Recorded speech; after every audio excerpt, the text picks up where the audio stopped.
Hey, Stuart from Dairy here again.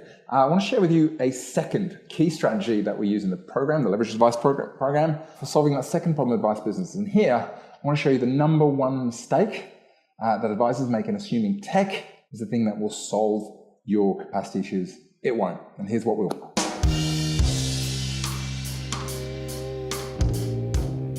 So let's talk about the overwhelm problem. I think more so than ever before in my 15 odd years of coaching, I see now that advisors are overwhelmed. There's a number of reasons for this. We've got increasing compliance requirements. We've got FDS, we've got opt-in, we've got documentation, we've got licensees who are a little bit worried. We've got growing client expectations of what you do and don't do for them. We've got ASIC on the prowl. We've got multiple communication channels. And on top of it, we've got tech.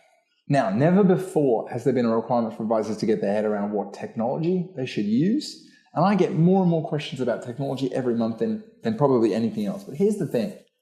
The main problem I see that's holding advisors back from servicing clients effectively, profitably, and basically helping more people to get their financial you-know-what together is not a tech issue. It's a business model issue. And I want to tell you why. I've been working on service offers for a while now. And here's what we used to do, or I used to do.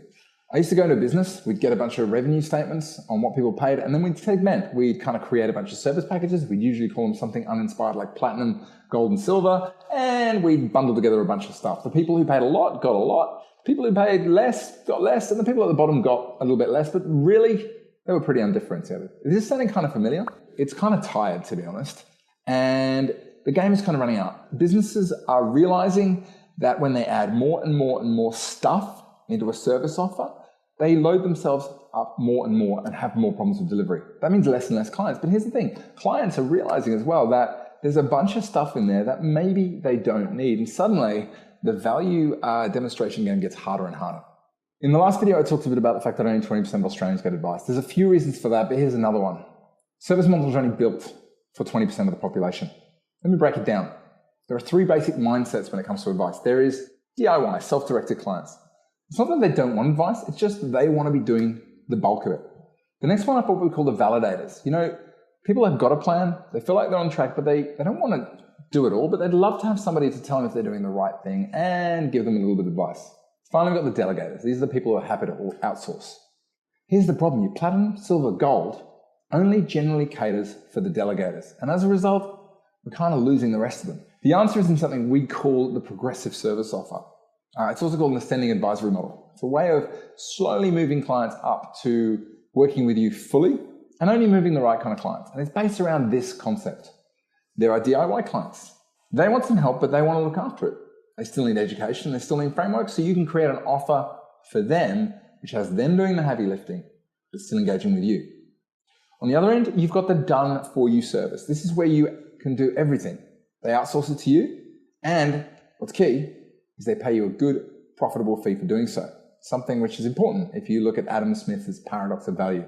And then in the middle, it gives us the opportunity to craft something in a done with you offer. A bit where you can give the client a clear framework as to how they're going to manage their plan. They can look after the bits that they can manage, like cash flow and some of the debt. And you look after the more complex stuff, like the structuring or the self-managed super funds or the asset allocation or management. By doing this, you can create 3 offers with really clear explanations as to why, and you can assess which clients gets which. You know, smart clients who know how to manage their money, they can be a DIY offer, but people who've got a lot at stake, who've got a history of bad performance, you probably want to recommend they're in your done for you offer. If you get this right, it enables you to deliver profitable service models at each level and also get clients involved in doing the heavy lifting, which creates engagement. And that means when you're working with clients on the top end, it's because they have made the decision they want to work with you closer, as opposed to something around everybody needs to get the same thing. You with me so far? This is also part of something called flip the model. You know, one of the big issues I see is advisors fail to break through that ceiling in their business because they remain the central focal point. They remain the guy and the girl doing everything instead of building systems around this. And systems that deliver wow, like remarkable reviews, touch points along the way, momentum servicing, and a whole bunch more. There's a bunch to it, but here's the big thing. It is entirely possible to build profitable service offers at each level, but you've got to break through this paradigm of holistic advice being the only entry point. This is one of the reasons why hybrid advice is getting such a start now. And frankly, I think robo-advice or the hybrid advice is actually a good thing. It's going to end up delivering advice to more people.